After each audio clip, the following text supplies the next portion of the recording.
शुभ संध्या प्रिय मित्रों। तो हम अपनी रोमांचक यात्रा को बीमारियों की दुनिया में जारी रखते हैं, ऑस्टियोचोंड्रोसिस, आर्थ्रोस में और गहराई में डूबते हैं। तो आज का वीडियो ये मेरा आपके लिए उपहार है। आपने पिछली बार बहुत अच्छे से सब्सक्राइब किया था। मैंने इसकी उम्मीद नहीं की थी। खुश हूं, हैरान हूं। तो आज मैं आपको कुछ दिलचस्प दिखाऊंगा, हमेशा की तरह। लेकिन आपकी जिंदगी, कह सकते हैं, अब इस वीडियो को देखने से पहले और बाद में बंट जाएगी। आप खुद को याद करेंगे, जैसे कि आप पहले कैसे जीते थे, और सोचेंगे, यह क्या है? मैंने पहले ऐसा क्यों नहीं किया? मैंने पहले सब्सक्राइब क्यों नहीं किया? पहले लाइक क्यों नहीं किया? टिप्पणी क्यों नहीं लिखी? और इस वीडियो को अपने सभी दोस्तों के साथ क्यों नहीं साझा किया? तो हमारे सामने लगभग एक ही शरीर के दो लोगों का मॉडल है। यहां हम शरीर की स्थिति देखते हैं, जिसे कूबड़ कहा जाता है, और यह शरीर की स्थिति कूबड़ नहीं है। अंतर क्या है? अंतर यह है कि कुछ मांसपेशियां होती हैं जो शरीर की स्थिति को अनुकूल बनाए रखती हैं। उनका संतुलन हमें बिना ज्यादा मेहनत किए खड़े रहने की अनुमति देता है। हमारी पीछे की मांसपेशियां, जो ट्रेपेजियस मांसपेशियों का समूह है, ऊपरी, मध्य, निचली और आगे की मांसपेशियां, छाती की बड़ी और छोटी मांसपेशियां, ये सभी तनाव के कारण होते हैं। आपने उन्हें पहचाना, और ये दो मांसपेशियां स्कैपुला का संतुलन बनाती हैं, और हाथ की स्थिति स्कैपुला की स्थिति पर निर्भर करती है, जिससे गर्दन और रीढ़ की छाती के हिस्से पर भार कैसे वितरित होगा। यहां आप कह सकते हैं संतुलन लगभग आदर्श है। यहां ये दो मांसपेशी समूह एक दूसरे को संतुलित करते हैं। यहां हम देखते हैं कि बड़ी छाती की मांसपेशी ये बहुत बेहतर विकसित है, ये बहुत शक्तिशाली है, और ट्रेपेजियस मांसपेशी ऊपरी, मध्य और निचली, वे बहुत कमजोर और पतली हैं। वे हमारे कंधे और हाथ को नहीं पकड़ पाती, इसलिए कंधे और हाथ आगे की ओर खिसक जाते हैं और इस तरह मुड़ जाते हैं। तो क्या करें? तो क्या करें? हाथ की स्थिति का मुद्रा बनाए रखने में बहुत महत्व है। लोग अक्सर अपनी पीठ को सीधा करने के लिए कंधे पीछे मिलाते हैं, जिससे उन्हें दर्द होता है। पीठ में और भी ज्यादा दर्द होता है। अगर पहले दर्द था तो वो बढ़ जाता है, नहीं था तो शुरू हो जाता है। यहां कंधों के बीच ऐसा लगता है जैसे कुछ अपनी जगह पर नहीं है। कुछ समय बाद वे महसूस करते हैं कि कुछ उनके मुड़ने में बाधा डाल रहा है, जैसे रीढ़ की हड्डी स्थानीय नहीं है। इसका कारण है कि मांसपेशियों को हमेशा ज्यादा तनाव में रहना पड़ता है।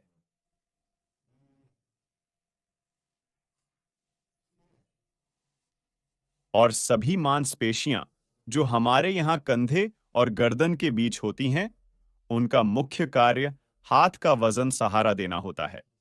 यदि वे यह काम नहीं कर पाते, तो हाथ आगे पीछे और नीचे खिसकने लगता है, और इस तरह वह लटक जाता है। और हमें हाथ को सही स्थिति में वापस लाने के लिए, साथ ही अपनी मुद्रा को भी सुधारने के लिए, क्योंकि हाथ की स्थिति का मुद्रा पर अधिक प्रभाव पड़ता है, हमें कुछ नियमों का पालन करना होगा। पहला, आईने में अपने आप को देखें।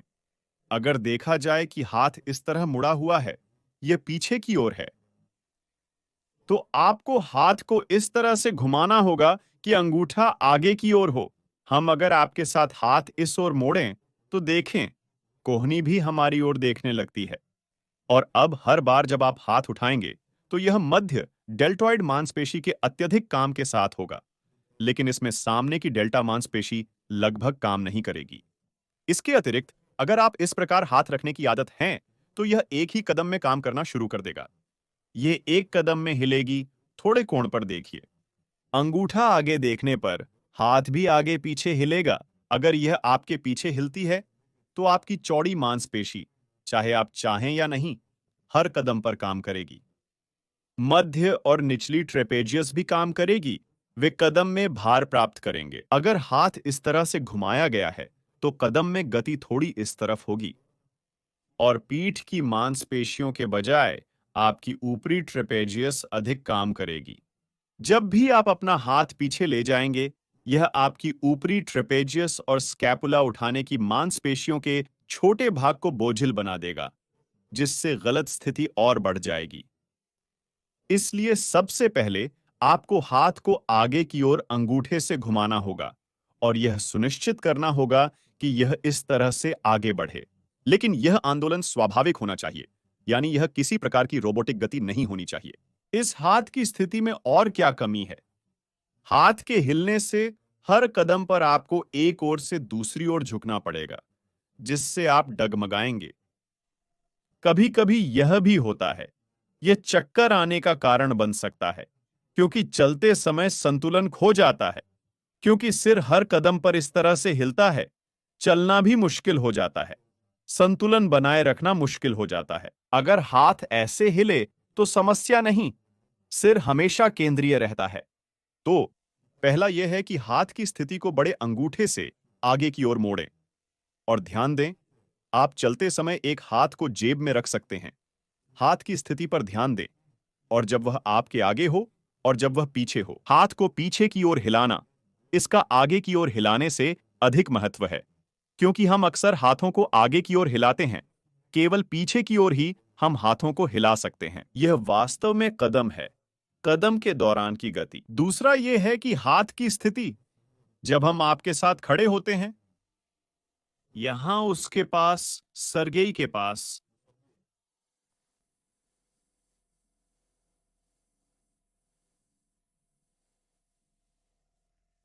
उसके पास हाथ यहां है, देख रहे हैं। वह आगे निर्जीव लटक रही है और मारत का हाथ यहां है, देख रहे हैं।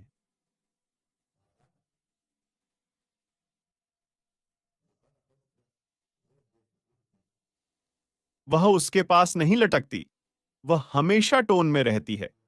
वह हमेशा किसी भी समय कोई भी हरकत करने के लिए तैयार रहती है, जैसे कि किसी से मिलना, किसी को पैसे उधार देना, कोई प्रमाण पत्र दिखाना।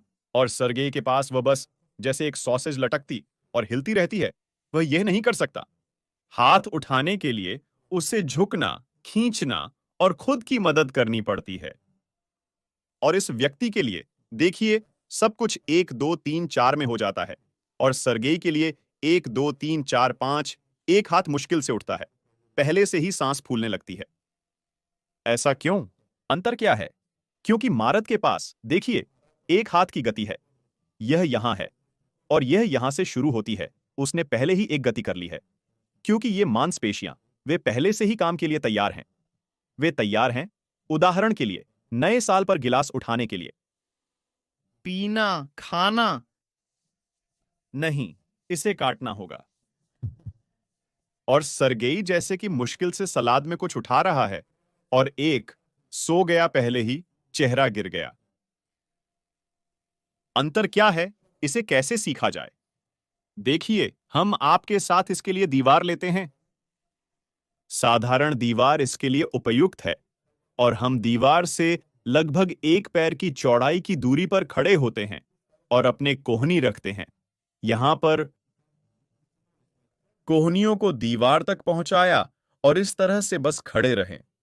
शारीरिक शिक्षा, चिकित्सीय शारीरिक शिक्षा या प्राकृतिक विज्ञान की किताबों से सही मुद्रा बनाने के लिए दीवार के पास खड़े होकर जितना संभव हो सके सब कुछ छूने की कोशिश करनी चाहिए। फिर दीवार से दूर हटने की कोशिश करें। यह सही नहीं है, यह गलत है। किसी का सिर खीरे की तरह, किसी का बैंगन की तरह है और सभी अपने सिर तक नहीं पहुंच पा रहे हैं। यहां हमें हाथों पर ध्यान देना चाहिए। सभी के हाथ समान होते हैं। देखो, कोहनी में एक ही दिशा में मुड़ते हैं और कोहनियों से पहुंच गए और इस तरह बस कोहनियां पहुंचने दे।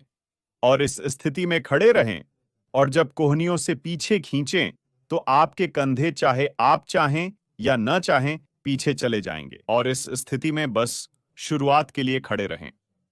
30 सेकंड के लिए खड़े रहें, इस स्थिति के आदी हो जाएं। फिर दीवार से दूर हटें और अब इस स्थिति में खड़े रहें, इस हाथ की स्थिति के साथ। और आप देखेंगे कि आपकी पीठ अपने आप तनाव में आ गई है और मांसपेशियों का टोन इस स्थिति में बना रहता है। फिर से खड़े हो गए। एक हाथ को पीछे खींचना आसान, दूसरे को मुश्किल हो सकता है, और इस स्थिति में पहले बस खड़े होना सीखें। देखो, अब ये होने लगा है। अगला चरण, अब ताकि हाथ को पीछे पकड़ना आसान हो, हम उसे वहां थोड़ा हिलना सिखाएंगे। इस दूरी पर दीवार से खड़े रहें, कोहनियों से छू लें। अब आप हाथों को जैसे आरामदायक लगे वैसे घुमा सकते हैं और पीछे से हाथों को हिलाएं। हथेलियां थोड़ी पीछे जोड़ें, तो पीछे से हाथों को हिलाने की क्रिया करें। किसी को हो जाएगा, किसी को नहीं। तो मतलब यह नहीं है कि इस गतिशीलता को अधिकतम विकसित करना है। बस अपनी बांह को थोड़ा पीछे हिलाने के लिए मजबूर करें, ताकि वह इस स्थिति की आदत डाल सके, ताकि कंधे के बीच की मांसपेशियां भी हिलें, ताकि यहां चौड़ी दांतेदार मांसपेशियों के बीच के स्पाइक्स थोड़े खींच सकें, और फिर यह स्थिति आपके लिए आसान हो जाएगी। यहां एक और नियम है, इसे बाद में कैसे नियंत्रित करें। जब आप खड़े होते हैं, तो यहां आपकी हड्डी सामने की ऊपरी धुरी कूल्हे की हड्डी होती है, और कोशिश करें जब आप खड़े हों तो आपका बड़ा अंगूठा हमेशा इस हड्डी के पीछे हो। जैसे ही आप ध्यान दें कि आपके हाथ आगे की ओर झुक रहे हैं, फिर से पीछे एक बार उन्हें यहां हटा दें। तो ये कुछ सरल शारीरिक गतिविधियां आपको सही मुद्रा बहाल करने और उसे नियंत्रित करने में मदद करेंगी। तो आप इसे कंधे के ब्लेड को दबाकर नहीं, बल्कि हाथों की स्थिति को सही तरीके से बनाकर नियंत्रित करेंगे। तो अब इन मांसपेशियों को प्रशिक्षित करने के लिए, ताकि वे सही कोण पर काम करना सीख सकें, ताकि वे हमारी बांह को पीछे से पकड़ सकें, इस तरह का व्यायाम करना बहुत अच्छा है। आप इसे बैठकर, खड़े होकर, घर पर, गाड़ी चलाते समय, कार में, कहीं भी कर सकते हैं। काम पर हम इसे लेटकर कर सकते हैं, पर गाड़ी चलाते समय नहीं। बैठकर भी दिखाऊंगा। कुल मिलाकर इस तरह लेट गए, सिर रखा और हाथ यहां रखते हैं। देखिए, वे हमारे यहां नहीं होंगे, और हम उन्हें यहां रखते हैं जहां क्रॉस इलियक जॉइंट है। हम इसे दोनों तरफ यहां रखते हैं, थोड़ा ऊपर नितंब की मांसपेशी का ऊपरी किनारा। यहां हाथ रखें और अब कोहनियों से जमीन तक पहुंचने की कोशिश करें। पूरी तरह से मध्य ट्रेपेजियस, रोम्बॉइड मांसपेशी, निचली ट्रेपेजियस को भी खींचें, और इस स्थिति से अब कंधों को एक साथ मिलाने की कोशिश करें। 1-2 सेकंड ऐसे ही रखें। दो, और फिर से कोहनियों को यहां आगे की ओर खींचें, और फिर से। इन हरकतों को 10 बार दोहराएं। अगर सेहत ठीक है तो 10 करें, अगर नहीं तो कम करें, 5 भी कर सकते हैं। हम 3-4 सेट करते हैं, कुल मिलाकर लगभग 30 बार। देखिए, ये मांसपेशियां कैसे कंधों के बीच अच्छी तरह से खिंचती हैं, जो आमतौर पर जीवन में काम नहीं करती। अगर आपके पास लेटने की जगह नहीं है, तो आप यह हरकत बैठकर भी कर सकते हैं, वही चीज। लेकिन यहां भार कम होगा, लेटने पर यह अधिक होगा। वे लोग जो लेट नहीं सकते, बैठकर कर सकते हैं। पीछे कंधे के ब्लेड को एक साथ जोड़ने का प्रयास करें, और कल्पना करें कि कोई पीछे से आपकी कोहनी और कंधे के ब्लेड को मिला रहा है। या किसी से एक बार यह करने के लिए कहें, और फिर इस हरकत को दोहराने की कोशिश करें, और पूरी गति से आगे और पीछे करें, आगे और पीछे। यह सभी मांसपेशियों को बेहतरीन प्रशिक्षण देता है। तो दोस्तों, अब आपकी जिंदगी पहले और बाद में बंट गई है। और अब, जैसा कि प्रथा है, हम आपसे विदा लेते हैं।